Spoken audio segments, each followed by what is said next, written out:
Hello everyone, আজকে আমি তোমাদের সাথে শেয়ার করব আমরা 31st নাইটে কি করেছিলাম আর কতটা মজা করেছিলাম। তো এখানে দেখতে পাচ্ছ যে সবাই ডেকোরেশনের জন্য রেডি হয়ে গেছিলো, কারণ সেদিন আমার মামার বার্থডে ছিল। তো এর আগের ভিডিওতেও আমি তোমাদেরকে দেখিয়েছিলাম রাত 12টার সময় আমরা কেক কেটেছিলাম। তো এখানে 31st নাইটে আমরা এসে, এটা মামার বাড়ি, তো এখানে আমরা আবার কেক কাটছিলাম।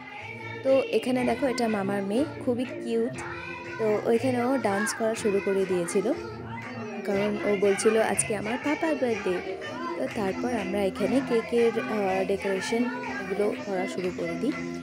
তো এখানে দেখতে পাচ্ছ যে সবাই এদিকে ডান্সও করছে, তার সাথে কাজও করছে। তারপর এখানে ও কন্টিনিউ ডান্স করতেই থাকে, ওর নন স্টপ ডান্স এখানে চলতেই থাকে। তারপর হচ্ছে এখানে সবাই কেক কাটার জন্য মামাকে ডাকছিল। আর অবশ্যই তোমরা জানাবে কেকটা কেমন হয়েছিল, কারণ সেটা আমার মামি বানিয়েছিল, হোমমেড কেক। তো খুবই সুন্দর হয়েছিল, খেতে খুব টেস্টি ছিল। দেন কিছুক্ষণ পরে মামা চলে আসে কেক কাটিংয়ের জন্য। তো এখানে দেখো, এটা আমার মামা, মামি আর তার সাথে হচ্ছে আমার ছোট বুনু। তো বুনু তো খুবই বেশি খুশি ছিল, কারণ মনে হচ্ছিল যে ওই বার্থডে সেলিব্রেট করবে, কারণ বাচ্চারা তো অত কিছু বুঝতে পারে না যে কার বার্থডে বা কী। বাট এখানেও বলছিল যে আবার পাপার বার্থডে, বাট কেকটা ও নিজে কাটতে চেয়েছিল।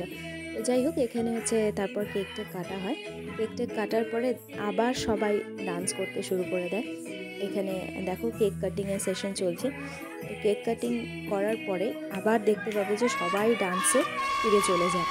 তো এখানে কন্টিনিউ ডান্স করতেও থাকে রাত পর্যন্ত। আমরা বাড়িতে ফিরে এসেছিলাম 3টার সময় ওখান থেকে, কারণ সবাই এতটাই বেশি মজা করতে ব্যস্ত ছিল যে টাইমের কোনো খেয়ালই ছিল না। তো এখানে দেখো, সবাই এখানে পাগলের মতো ডান্স করছিল, আমিও ডান্স করেছিলাম, বাট যেহেতু আমি ভিডিওটা করেছি, যার জন্য আমার ডান্সের ভিডিওটা আমি করতে পারিনি। তো তারপরে এখানে মামার যে বন্ধুরা যে আছে, মামার বন্ধুরাও মামার জন্য কেক নিয়ে আসে। তো সেই কেকটাও মামা কাটে, কেক কাটিং করে। তো এখানে দেখতে পাচ্ছ যে মামার বন্ধুরাও খুব খুশি, আর সেখানে হচ্ছে মামা কেক কাটছে। তো কেক টেক কাটার পরে রাত 12টার দিকে আমরা চলে যাই বোম ফাটাতে, কারণ হচ্ছে 12টা বেজে গিয়েছিলো আর নিউ ইয়ার শুরু হয়ে গিয়েছিলো। তো এখানে বোম টোম ফাটানোর পরে তারপর আমরা বাড়ি ফিরে আসি রাত 3টার দিকে। দেন এতটুকুই আমি ভিডিও করেছিলাম।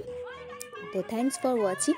অবশ্যই ভালো লাগলে আমার ব্লগটা লাইক, কমেন্ট আর সাবস্ক্রাইব করে দেবে। Thank you, tata, bye by.